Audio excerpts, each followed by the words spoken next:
आज के वचन से हम सीखेंगे कि यीशु के पीछे चलने का अर्थ क्या है। परमेश्वर का वचन कहता है, उसने सबसे कहा, यदि कोई मेरे पीछे आना चाहे तो अपने आप से इनकार करे और प्रतिदिन अपना क्रूस उठाए और मेरे पीछे हो ले। प्रभु का वचन ये कहता है, यदि कोई मेरे पीछे आना चाहे। हर कोई यही बात करता है। यदि हम प्रभु यीशु मसीह पर विश्वास करेंगे तो क्या हमें अपने देवी देवता छोड़ने पड़ेंगे या कुछ ऐसा छोड़ना पड़ेगा जो हम जिसकी कीमत हम चुका नहीं सकते।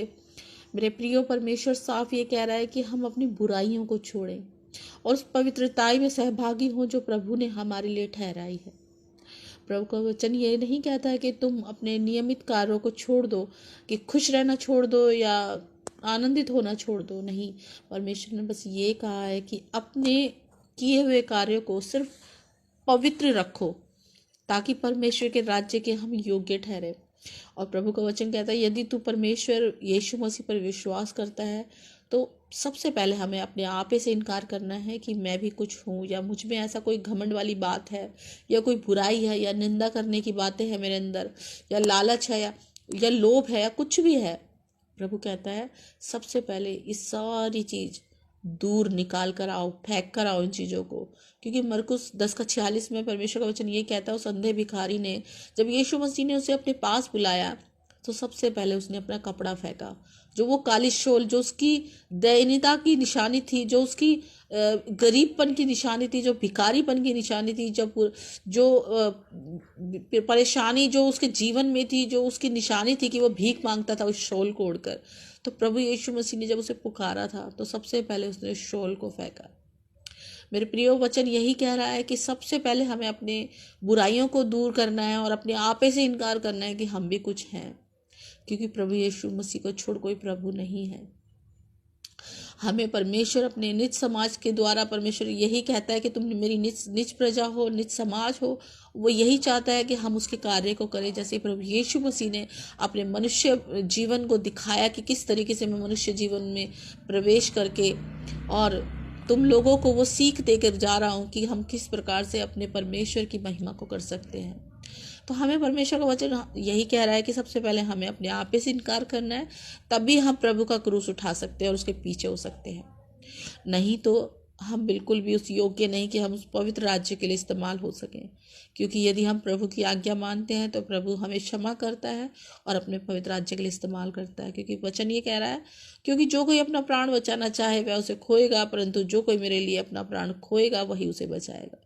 प्रभु का वचन ये कहता है कि जब तुम मुझ पर विश्वास करोगे तो ये संसार तुम्हें पसंद नहीं करेगा। जिस प्रकार से प्रभु ने कहा, जैसे ही इन्होंने संसार ने मुझसे बैर रखा वैसे ही वो तुमसे भी रखेगा। अगर कोई ये पढ़कर प्रभु यीशु मसीह को मानने से इनकार करता है तो उससे कोई लाभ नहीं होगा, ये वो अपनी प्राणों की हानि उठाएगा। यदि कोई मनुष्य सारे जगत को प्राप्त करे और अपना प्राण खो दे तो उसकी हानि उठाए तो उसे क्या लाभ होगा?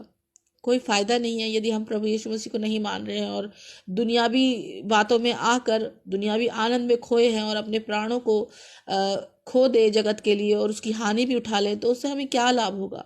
क्योंकि परमेश्वर का वचन कहता है, जो कोई मुझसे और मेरी बातों से लजाएगा, मनुष्य का पुत्र भी जब अपनी और अपने पिता की और पवित्र स्वर्ग दूतों की महिमा सहित आएगा तो उससे लजाएगा। मेरे प्रियो, ये मैं बार बार बताऊंगी कि अनुग्रह का समय चल रहा है।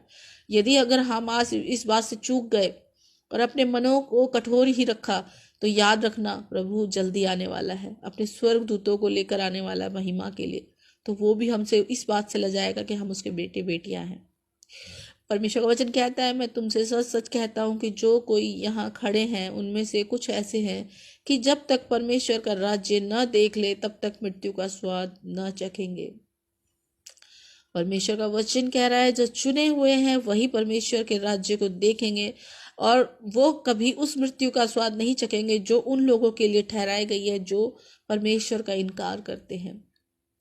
परमेश्वर बार बार यही कहता है कि जब भी उसका शब्द तुम सुनो तो अपने मनों को कठोर मत करो, ताकि हम उस पवित्र राज्य के लिए ठहराए जाए, चुने जाए, इस्तेमाल किए जाए जो हमारे प्रभु ने हमारे लिए ठहराया है।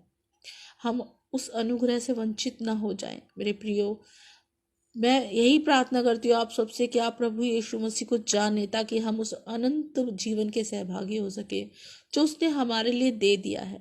अपने प्राणों को उस कैलवरी के क्रूस पर दे दिया है, जो हमारे लिए ठहराया गया था। जो पाप हमने किए थे उसने वो सारे पाप अपने ऊपर ले लिए।